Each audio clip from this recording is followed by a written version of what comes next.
नमस्कार मित्रांनो, बाजारला आलो होतो. माझ्यासोबत साई आहे. तर आज आपल्याला अशा व्यक्तीला भेटायचं आहे. आज त्या व्यक्तीचं जे संघर्ष आहे ना, ते डायरेक्ट पाचीलाच पुनलेलं आहे. ते म्हणजे अशी कोणती व्यक्ती आहे. तर चला आता पुढे जाऊया आपण आणि आजचा व्हिडिओ पाहायला विसरू नका. पुढं काय होतंय. नमस्ते नमस्ते. Oh yes yes.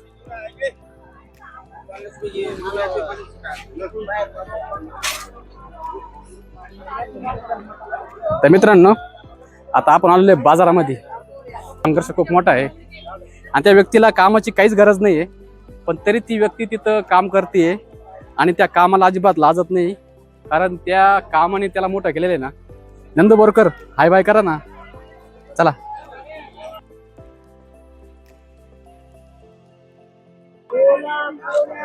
दिसली व्यक्ती इथं.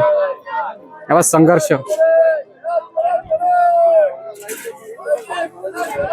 आज या व्यक्तीचा आपला व्हिडिओ करायचा आहे. काहीच गरज नाही, पण कष्ट, मेहनत. आणि या मुलाचं शिक्षण माहिती काय आहे मित्रांनो. हा एक पैलवान आहे, जॉबला सुद्धा आहे. आणि सगळ्यात महत्त्वाचं म्हणजे ती पण इथं एक एक आनंद म्हणून आणि ज्या धंद्यानं आपलं मोठं केलेलं आहे, तो धंदा इथं करत आहे. ती म्हणजे ना, आता ही व्यक्ती कोण आहे. तर ही व्यक्ती आहे विवेक थोरात. आणि सगळ्यात मजा इथं बाजार आहे. नमस्ते.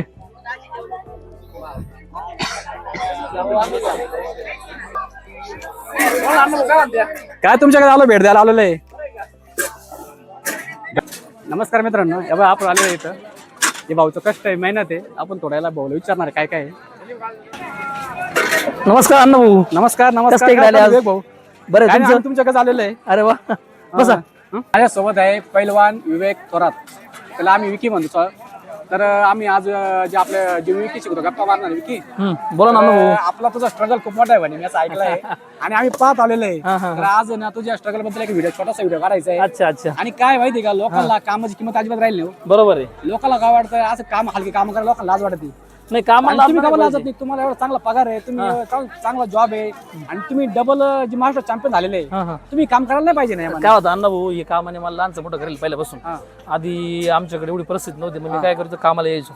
मला पहिले 10 रुपये रोज होता. बरोबर. 12-13 वर्षापूर्वी 10-3. नंतर मी काय केलं, हळूहळू हे काम करीत राहिलो.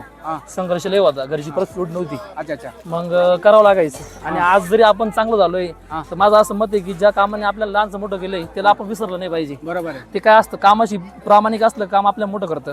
बरोबर. त्यामुळे मी निर्णय घेतला की आपण हे काम करीत राहायचं. आता मी सोमवार शनिवार मला ड्युटी असते कारखान्यात. जनरल शिफ्ट असते. आता मग रविवारी सुट्टी असते. तर मग रविवारी यायचं, बस. हा घ्या का लिंबू घ्या, 10ला 4 घ्या. तर मग लिंबू, अद्रक, लसूण लावतो मी दर रविवारी. आता समज आजकाल मुलं लाजच नाही, असं अजिबात लाजायचं नाही. जो लाजला तो संपला. बरोबर. तुम्ही 100 एक वाक्य बोलले. जो लाजला तो संपला. ते काय होतं, लाजल्यावर ना तकलीफ होती. कोणी आपल्याला 10 रुपये खर्चायला 1 रुपया येत नाही. आपले कष्ट आपण सुद्धा करायचे. काय असतं ना भाऊ, माणसाने किती मोठं झालं ना, तर पाय नेहमी जमीन राहिले पाहिजे. बरोबर. म्हणजे आज मला नोकरी झाली, आज मी पैलवानी 80 रुपये, मग लगेच मी हवेत जायचं 80. असं चांगलं आहे आणि खूप चांगलं मेहनत आहे, कष्ट आणि तालमीत कष्ट करतो. आम्ही तालमीत 40-50 पोरं आहे आज. बरोबर आहे. माझे 2 पोरं आज महाराष्ट्र चॅम्पियन झाले, 2 आर्मीत गेले. प्रॅक्टिस करून त्यांची प्रॅक्टिस घ्यायची जसं जमत. कोणत्याही कामाची लाज बाळगू नाही. बरोबर. नाही अजिबात. 40 रुपये काका, कामाला लाजला नाही पाहिजे. नाही, मग मला हेच आवडलं आणि म्हणून मी आज तुम्हाला भेटायला खास भेटायला आलेलो आहे. आणि काय, आपल्या गावचा बाजार कोयपेडीचा बाजार आहे. सगळ्यात महत्वाचा आपल्या कोपरा तालुक्यात मोठा बाजार आहे. आणि 10-3 येत आहे. आणि एक बाजार करायला काय अडचण नाही अनुभव होतं आपलं. आणि समजा तुम्ही ऑफिस जाता, तुम्हाला साहेब लोक काय बोलत नाही का? नाही, काय नाही. उलट साहेब माझेच, आमचे ताकवणे साहेब आहे, ॲज अ चीफ केमिस्ट आहे. ते अतिशय असं प्राऊड फील करतात. ते म्हणतात की तुम्ही 40 रुपये 30 रुपये. ते म्हणते की तू खूप चांगलं आहे म्हणे, तुझा आदर्श आहे म्हणे. आज नाही, आदर्शच आहे. एक आदर्श म्हणून काय होतं, गावातले लोक जे मुलं आहे ना, ते तुम्हाला तालमीतले सुद्धा मुलं खूप नाव घेतात की तालमीत आपला विवेक भाऊला म्हणे कामाची काहीच गरज नाही म्हणे, बाजारापासून काही गरज नाही. पण ज्या कामानं मोठं केलेलं आहे त्या व्यक्तीला, ते माणूस तो काम सोडायला नाहीच म्हणतो. बरोबर आहे. विसरलं नाही पाहिजे. तुमचं काय मत आहे याच्यावर? नाही, माझं मत हे आहे की आपल्या ज्या कामानं आपलं मोठं केलेलं ना, त्या कामाला आपण नाही का असं हे केलं. बरोबर आहे. आणि सगळ्यात महत्त्व म्हणजे नाही का तुमचे ना जिद्द पाहून ना मला खूप बरं वाटलं बरं का. कारण तुम्ही तुमचं स्वाभिमान अजून सोडलेलं नाही. काय थँक्यू. लोक नाव ठेवतात, लोकांचं कामच ते नाव ठेवायचं. काय असतं प्रत्येक गोष्टीचा योग्य तो वापर झाला पाहिजे. तो वेळ असो, पैसा असो, ताकद असो, नाही का. तर कमीच लसूण मावशी अजून काय देऊ भैया, अजून काय देऊ? 30चा पावशेर फक्त लसूण. पण तुमचं जे आपलं व्यवहार नॉलेज आहे ना खूप चांगलं आहे बरं का. हा माझं पहिल्यापासून मॅथ होतं हा. आणि याचाही मला खूप फायदा झाला. हा. हे याच्यामध्ये व्यवहारिक नॉलेज खूप इम्पॉर्टंट. नुसता अभ्यास नुसता पुस्तकी अभ्यास करून पण मजा नाही. थोडासा व्यवहारिक ज्ञान असलं का मासा समजतं काय आहे काय नाही. 40चा पावशेर आहे 80, हा 50चा पावशेर मावशी, हा 30चा पावशेर आहे. आणि काय आहे तुम्ही संघर्ष खूप पाहिलेला आहे. मी असं आहे की तुमच्या वडील दारू पित होते म्हणे. हा ड्रिंक करायची. काय होतं आता जी मुलं आहे ना खूप व्यसन करतात, व्यसन जाहीर गेल्यात आहे. पण भाऊ तुम्हाला काही व्यसन आहे का नाही? नाही नाही दादा, का तुम्ही पहिलं वाणी मग काय तुम्ही सांगता असं- नाही नाही नाही, व्यसनापासून लांब राहायचं म्हणून तर आपण प्रगती करू. बरोबर आहे. व्यसन माणसाला प्रगती करून देत नाही अनुभव. आणि काय आता जे मुलांना काय करतात व्यसन जाहीर खूप गेलेले आहे. आणि खूप इकडे तिकडे धावपळ करतात, आई बापाची किंमत ठेवत नाही. बरोबर आहे. त्याबद्दल तुम्ही काय थोडं सांगा ना. नाही, आई वडिलांची मान ठेवला पाहिजे. जे आई वडिलांनी आपल्याला लहानचं मोठं केलं त्यांची आपण मान कधी खाली नाही घातली पाहिजे. आणि आयुष्यात तुम्ही 2 रुपये कमी कमवा पण तुम्ही व्यसनापासून लांब राहा. हो. तुम्ही जेवढं व्यसनापासून लांब असाल तेवढं तुम्ही आयुष्यात मोठे व्हाल, असं माझं मत आहे. याचं उदाहरण मी, आमच्याकडे पहिले काहीच नव्हतं अनुभव. आज आम्ही शिक्षण केले, आज नोकरी करतोय, सगळं व्यवस्थित चालू आहे. व्यसन केलं असतं तर या गोष्टी झाल्या नसत्या, बरोबर. असं मला वाटतंय. 50, 40, 30, 30चा पावशेर येतो, घेता गावठी तो घ्या. हा 40, 40, 40. तुम्हाला काय वाटतं? नाही शॉर्टकट मध्ये पैसा हा, कमा कमी वेळेत पैसा कमावता. कसं काय शक्यच नाही ना हो. कमी वेळेत काय आहे अहो आपल्या आई वडिलांची पर आखे 60-70 वर्ष गेले तेव्हा तिने आतापासून ते स्टेबल झाले. आणि तुम्ही 30-35 वयामध्ये तुम्ही डायरेक्ट कसं तुम्हाला गाडी बांगला आयफोन कसं काय भेटणार? नाही नाही नाही, कमी वेळेत कमवली वस्तू टिकत नाही आणि कमी वेळेत कमवलेल्या वस्तूला मजा पण नाही, मजा पण किंमत नाही त्यात. आणि काय लोक आहे ना शेअर मार्केट जा शॉर्टकट पर्याय निवडतात. ते आमचे आजोबा सांगायचे की जोडून या धन उत्तम व्यवहार आहे. व्यवहार उत्तम करा मग धन जोडा. बरोबर आहे. नाही पण तुम्ही ना आता जी पिढी आहे ना ती 30 ते 35 वयाची पिढी ना 30 रुपये त्याला काय गावठी. वाटतं माहिती का आपलं घर झालं पाहिजे, गाडी झालं पाहिजे, चांगला मोबाईल असला तुम्ही पाहिजे, कष्ट करा ना, झालं तुम्ही पाहिजे, कष्ट वेळ सेट करा. झाला पाहिजे. तुम्ही व्यसनापासून लांब राहा, तुम्ही कष्ट करा. देव तुमची साथ देतोच. देव आपली परीक्षा घेत राहतो. बरोबर घेतो. तेच म्हणायचं होतं की देव नाही का देव त्याच व्यक्ती साथ देतो जो व्यक्ती कष्ट करतो, मेहनत करतो. आणि देवाला माहिती आहे, हा काय आणि कष्ट करतोय, मेहनत करतोय, काय होतं तो अण्णा पावतो. भाऊ, संकटांना खचायचं नाही. बरोबर. संकट खूप येत नाही आयुष्यात. संकट येतच राहतात. आमचे कारखान्याचे चेअरमन होते शंकररावजी काळे साहेब, त्यांचं एक वाक्य होतं हा. की अपयशानं खचून जाणं हा गुण तरुणांना शोभू दिसत नाही. जी आव्हानं समोर येतील त्याला तिथं छातीने भिडणं हा गुण तरुणांना जास्त शोभून दिसतो.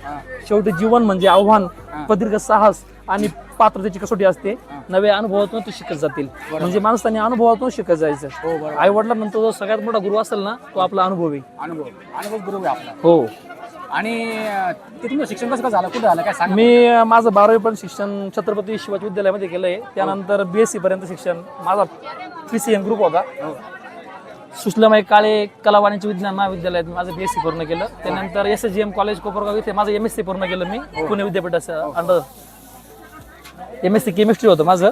आणि मी आता कारखान्यात ॲज अ केमिस्ट पदावर काम करतोय, लॅब केमिस्ट. हो.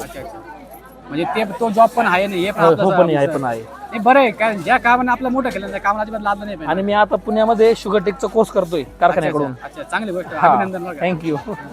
ते तुम्हाला व्यायामाची आवड कधी निर्माण झाली? व्यायामाचं काय झालं, माझे जे वस्ताद आहे विक्रम प्रकाश कोळपे, 3 वेळेस महाराष्ट्र चॅम्पियन आहे. अच्छा अच्छा. त्यांनी काय झालं यात्रेमध्ये माझी कुस्ती बघितली आणि त्यांनी लगेच माझं स्किल बघितलं. मग त्यांनी मला तालमीत घेऊन गेले, त्यांनी मला कुस्तीची आवड करून दिली. माझी परिस्थिती नव्हती, त्यांनी मला भरपूर मदत केली. मला लंगोटी घेऊन दिला, निकॅप घेऊन दिले, सगळं त्यांनी मला मदत केली. आज माझे गुरु तेच आहे, विक्रम प्रकाश कोळपे आणि सागर प्रकाश कोळपे. 40-30. नाही ते कारण त्यांनी खूप जी मुलं आहेत हो, हो. त्याला खूप साथ दिलेली आहे. हो हो हो, आणि त्यांचा त्यांना सपोर्ट आहे. म्हणजे असं मी वाया जाण्यापासून वाचवलेलं आहे. आणि त्याला व्यायामाची आवड निर्माण केली त्यांनी स्वतः व्यायाम करत्या. ते स्वतः पण व्यायाम हो, करतात आणि हो, त्यांच्या हो. मुलांना व्यायाम सुद्धा करून घेतलेला Yes, आहे. yes. आणि अजून पण करून घेतात. यस यस, ते अजून तालमीत येतात. कारण जे आपलं भजन कुस्ती केंद्र आहे ना त्यांनी ते आपली निर्मिती केलेली आहे. यस बरोबर. हो. ते संस्थापक आहे, तेच अध्यक्ष त्याचे आहे. अध्यक्ष आहे. आणि विक्रम प्रकाश कोळपे अतिशय डेंजर आहे. हा. ते खूप स्ट्रिक्ट आहे. त्यांना असं बोगस चालत नाही, व्यसन केलं चालत नाही. आम्ही त्यांना खूप घाबरतो. 40 रुपये पावशेर आहे. आणि आपल्या गावातून अजून जे कुस्तीपट्टू आहे आता कोण नाव काय नाव सांगतो प्रकाश कोळपे, सागर प्रकाश कोळपे, सागर कोळपे म्हणून आहे, सचिन कोळपे, तिस्ता पावशे आहे, भरपूर मुलं आहे, नाईकवाडे आहे, त्यानंतर सरोदे आहे, भरपूर आहे. आता दोन मुलं आर्मीत गेले कुस्तीच्या बेसिसवर. अच्छा अच्छा. ठोंबरे म्हणून गावठी तो आई भरपूर आहे. आता 25-30 पोरं आहे. खाडे, कोळपे, भरपूर मुलं आहे इथं. गोयगिरे, भैया गोयगिरे, पवन कोळपे. तुम्ही पण आदू म्हणून तालमी जातात व्यायाम Yes, करून yes, जातात. yes. व्यायाम जातो. तुम्ही पण आदू म्हणून जातात तालमी जातात व्यायाम करून घेतात. मला पण खूप मला चांगलं बरं वाटलं कारण मी आता बघितलं तुम्हाला व्यायाम करतो, कंटिन्यू व्यायाम करतो. हो व्यायाम केलाच पाहिजे शरीरासाठी. काय चांगलं आहे. शरीर संपत्ती सगळ्यात मोठी संपत्ती. मी कुठेतरी वाचले असं की सगळ्यात मोठं जी शरीर संपत्ती, नंबर 2 पुत्र संपत्ती आणि नंबर 3 आर्थिक संपत्ती. आर्थिक संपत्ती बरोबर आहे. तुम्ही 3 वाक्य बरोबर बोलले. पण आजकाल कसं होतंय, लोक जास्त आर्थिक संपत्तीच्या मागे चाललेले. बरोबर आहे. लोकांना शॉर्टकट पर्याय नाही. आणि काय शॉर्टकट पर्याय नाही का हे शेवट हे करतो काय म्हणतो त्याला तो एंड करतो डायरेक्ट संपतो. यस. आज अण्णाभाऊने आम्हाला जो वेळ दिली त्याबद्दल मी अण्णाभाऊ कोळपे यांचे आभार मानतो. त्यांचे कंटे अति चांगले राहू द्या. तर सगळ्यांना अशीच विनंती करतो की त्यांनी लाईक करा, शेअर करा आणि सबस्क्राईब करा. थँक्यू. धन्यवाद.